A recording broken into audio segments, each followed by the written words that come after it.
It's not, Estella. That's the past. I'm Cruella. I wasn't even going to jump in on this conversation because I wasn't mentioned, but a lot of my friends were, and I have something to say about it. This girl right here is the literal embodiment of white savior complex. She is a perfect example of how a lot of progressives, especially white liberals in particular, can actually unconsciously reproduce the exact same power structures and inequalities that they claim that they oppose. I'm not gonna play all 4 minutes of your word salad, but I will say for someone who wasn't gonna jump in because they weren't mentioned, you sure jumped fast, but like they say, hit dogs holler. I think the only reason you decided to jump in is because you're still salty that I embarrassed you a couple months ago when you had the audacity to post a video saying that healthcare isn't a right. It is not white savior complex to call out people, black or white, for falling down the conservative grifting pipeline. That's just called being observant. But if you're gonna accuse someone of having white savior complex, maybe make sure the person you're talking about isn't a minority. I am literally Mexican. And not only that, I grew up in foster care, and the only reason I had health care is because the state made sure that I did. So no, it's not saviorism to believe that everyone deserves health care. That's just basic decency, but it sounds like you can't relate. And for the record, don't call me a liberal because I'm more progressive than that. Just say you're embarrassed I made you look stupid for saying people don't deserve health care. Can we talk about how Kamala Harris tweeted out her condolences for Dick Cheney? Dick fucking Cheney. We already knew she had no moral compass when she stood by Israel and perpetuated the genocide in Gaza, but this just confirmed it. You do not have to honor a war criminal. Silence was a perfectly acceptable option. Dick Cheney literally orchestrated the Iraq War. Hundreds of thousands of innocent people died because of him. He made millions off Halliburton while soldiers and civilians were dying. He lied about weapons of mass destruction to justify an invasion that would destabilize an entire region. Kamala, if you ever see this, tweeting sympathy for Dick Cheney doesn't make you presidential. It makes you fucking complicit. It shows that politics will always come before principle. If you can publicly mourn a war criminal and can't even acknowledge the slaughter of Palestinians, you are no leader. It's shit like this that's exactly why Kamala will never win an election. And she doesn't deserve to. You want to talk about reparations? We pay reparations. What do you mean you want reparations? Because if there was anyone we were dying to hear from about reparations, it's the great-great-granddaughter of the problem. Our taxpayer dollars, which are mostly white people paying that, goes to, affordable housing, government programs, EBT, scholarships, DEI, you guys getting jobs. Holy shit. Let's take all that, factor in the theft, factor in the crime, factor it in the murders, and then we'll talk about reparations on this show. How about that? You probably won't like that, will you? Because you're not going to like the numbers. But we are all, frankly, exhausted. I find it interesting that you seem to think taxpayer dollars fund scholarships, but it makes sense that you wouldn't know anything about that because you've never received one. Anyway, our tax dollars don't go towards DEI, scholarships, and they definitely don't go towards reparations. And sure, they do go to programs like SNAP and affordable housing, which you seem to think is just free handouts for black people. But statistically, white people make up the majority of Americans receiving government assistance. So if your argument is that white taxpayers are footing the bill, well, congratulations, because you're just funding other white people, because that's who benefits the most from these programs. And since you're so eager to talk about crime, theft, and murder, let's talk about that too. White people make up the majority of arrests and convictions in this country. I just think that before you talk about who deserves what, you should probably open a book that wasn't written by Charlie Kirk. That information's a good 2 months outdated. You ever notice how the conservative influencer space is basically just a dumping ground for failed careers? Did you ever notice how the liberal influencer movement is just a dumping grounds for mean girls from grade school who weren't hugged enough by their daddies? Katie, if you're gonna stitch me, at least let the clip finish before you embarrass yourself.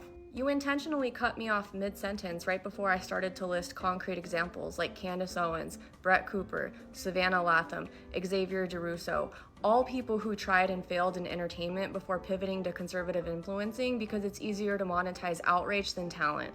You didn't touch a single one of those points. You jumped straight into saying liberals are mean girls who weren't hugged by their dads. And well, my dad died when I was 15, so congrats on mocking a dead parent while calling yourself a Christian. That's some next level irony.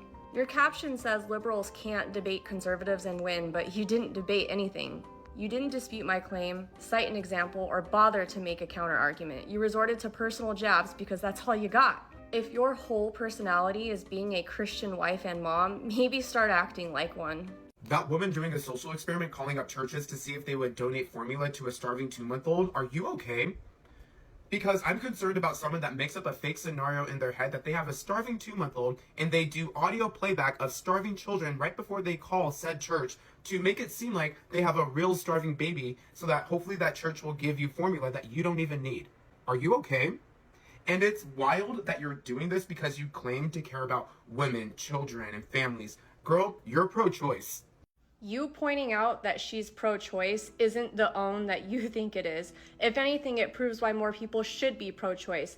Because if a church will not help a mother begging for formula, then who the fuck will? What you need to ask yourself, Nate, is why you're more mad at a woman for exposing the church's hypocrisy than you are at the church for proving her point. People give tithes every single week, and these churches turn around and do nothing for the very people funding them, especially now when SNAP benefits are paused and it's the month of Thanksgiving. The absolute irony of you being a teacher and spending your days around kids while managing to have zero empathy for the families raising them. You have said time and time again that poor people shouldn't have kids, and then you turn around and hate them for being pro-choice. You can't even keep your cruelty consistent. Would you trust a transgender soldier to protect your country? They can't even figure out what fucking bathroom to go in. We're trying to fight the enemies, not trying to fuck them. That's a hard no. Leah, you silly goose. Trans people know what bathroom to use. The problem is that you and people like you throw tantrums anytime they try to exist in any bathroom.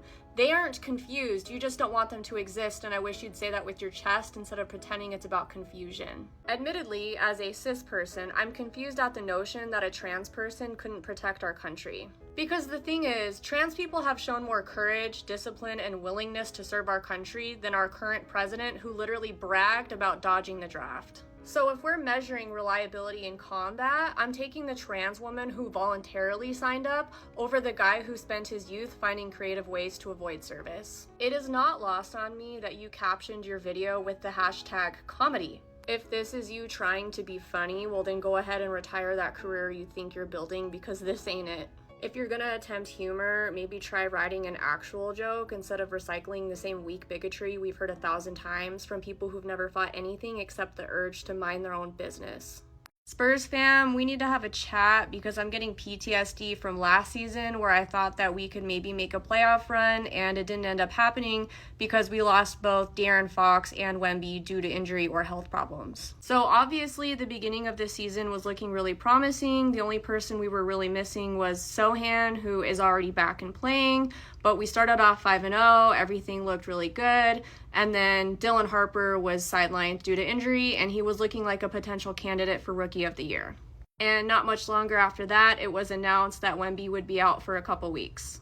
And not much longer after that, it was announced that Stephon Castle would be out for a couple weeks, which really sucks because it looked like he was going to have a breakout season, and he is the reigning Rookie of the Year.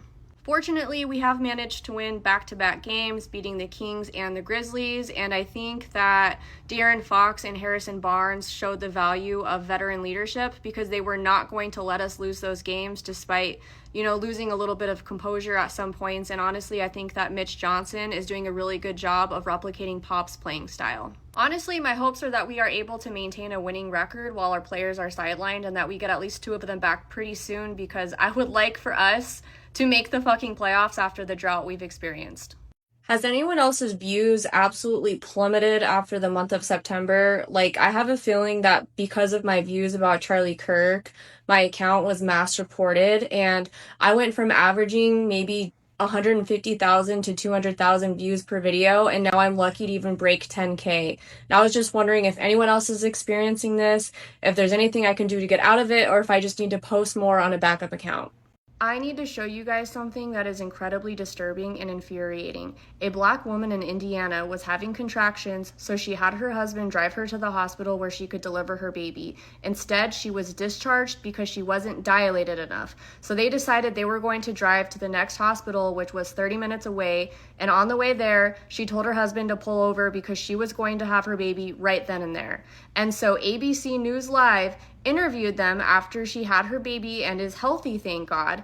And the interviewer's reaction to the husband recounting his version of events is incredibly disturbing. No, at first. I mean, I tried to tell her stop, but I mean, I was scared. I was terrified. I was terrified. Like literally, like help me put my pants down. I'm driving Oh, on the expressway. jeez. Yeah, it was sad. It was a very, very, very scary moment. She is laughing while a black man is describing what is probably the most terrifying moment in his life while his wife is giving birth in their car because the medical system failed her. This is exactly how black women get treated in healthcare. Their pain is minimized, their concerns are dismissed, and their lives are treated like an inconvenience. And this white woman just showed that. I think the biggest issue in our generation is white people feeling like they have entitlement over other minorities, feeling like they need to be at least in America, feeling like they need to be at the top of the food chain, and they're not. This country was built off of slavery. This country was built off of immigrants. This country is built on stolen land. First of all, I don't listen to fat people. Oh, okay, you don't listen to fat people, you just wear their merchandise. Second of all, I don't listen to fat people who are also uneducated and uninformed. I think that when you are admittedly so dumb that you weren't even supposed to graduate high school, you're the last person who should be calling people uneducated. And then I got out of high school. I technically wasn't even supposed to graduate. Oh, we were built on slaves. We created everything.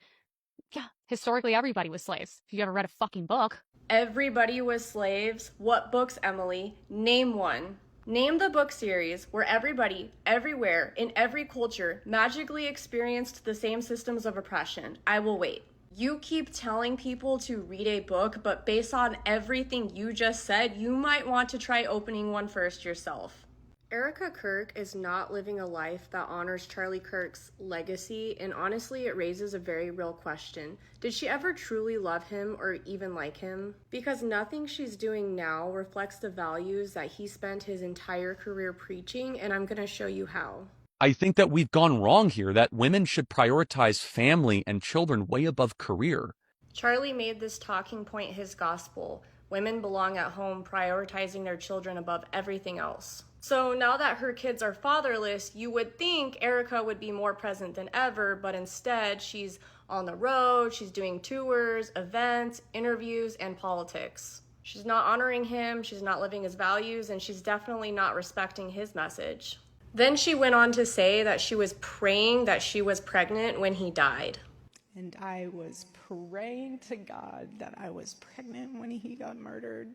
So she was willing to intentionally raise a child in the very situation that Charlie himself said destroys families. When you don't have a father in the home, the amount of words that a child hears goes down by 60 to 70%. The amount of words that an 18-month-old hears is highly predictive of IQ, verbal development. Okay, so that's simple. When you don't have a dad in the home, the mom is overwhelmed and there's just less interaction with the child. Charlie himself claimed that fatherless homes hurt children's IQ, language development, and overwhelm mothers. So if Erica wanted to honor what he preached, she'd be dedicating herself to her kids right now, but she isn't. She's literally now the CEO of Turning Point. Now her children have no father and a mother who isn't present. And Charlie loved using fatherlessness to shame entire communities, especially black families. The number one problem with Black America is the fact that dads are not around. But when it comes to her own home, Erica is perfectly fine with bringing a child into a fatherless situation. So again, I have to ask, where is the respect for his so-called life's work?